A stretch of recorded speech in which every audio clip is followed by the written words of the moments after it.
says in Surah Hujurat, chapter number 14 and verse number 6, that whenever you get information, you check it up before you pass it on to the third person. Unfortunately, almost all of the media throughout the world, they do not follow this guidance given in the glorious Quran.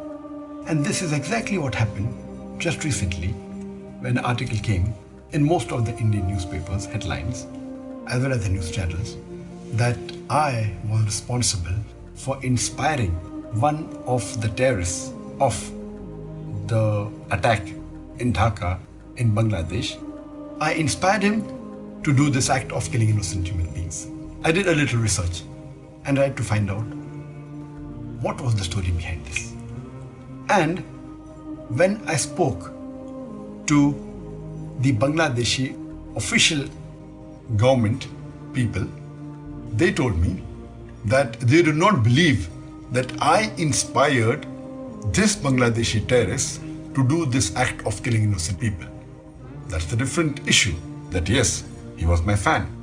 And there are millions of fans of mine throughout the world.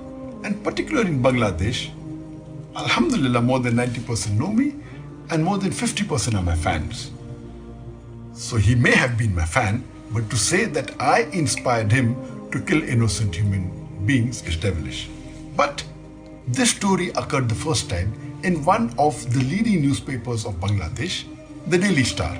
And what they did to sensationalize it, when they knew he was my fan, they went on to say that Dr. Zakir Naik, an Islamic preacher, he inspired the terrorist to do this act of killing innocent people, which is devilish, and this was picked up by the Indian media without verifying it.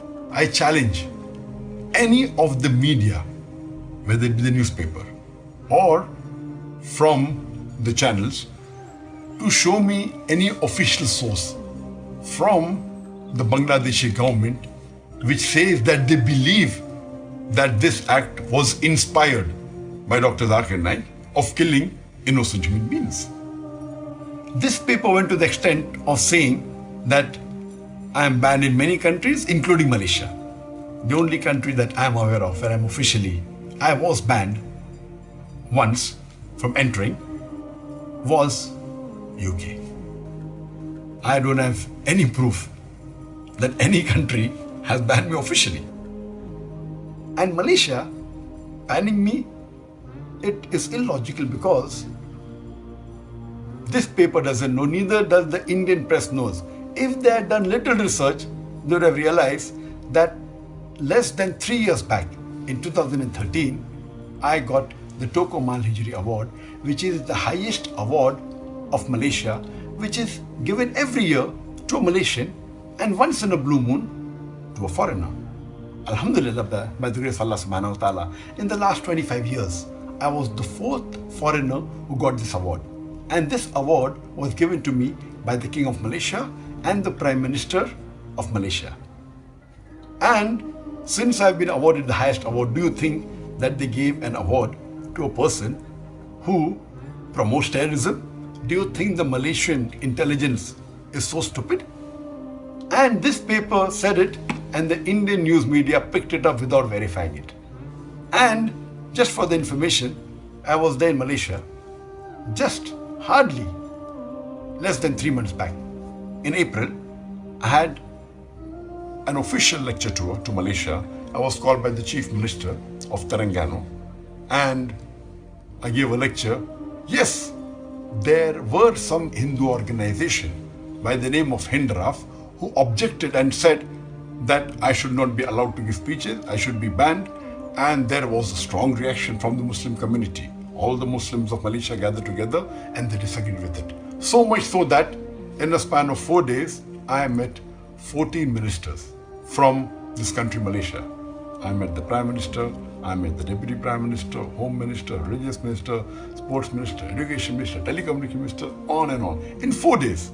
Never in my life have I met more than 15 ministers in a span of 4 days. Alhamdulillah, my fan following in Malaysia is also very high. Just because one Hindu organization does not want me to come to Malaysia, that does not mean that the Malaysian government banned me. So this newspaper in Bangladesh, the Daily Star, says something which is unauthentic. From where did they get this? I don't know. Maybe from some website of some fanatic organization, and they give it in the newspaper, and the Indian media picks it up, and most of the news channels, many of the newspapers give as headlines that Dr. Zakir Naik is banned in many countries, including Malaysia, which is absolutely wrong.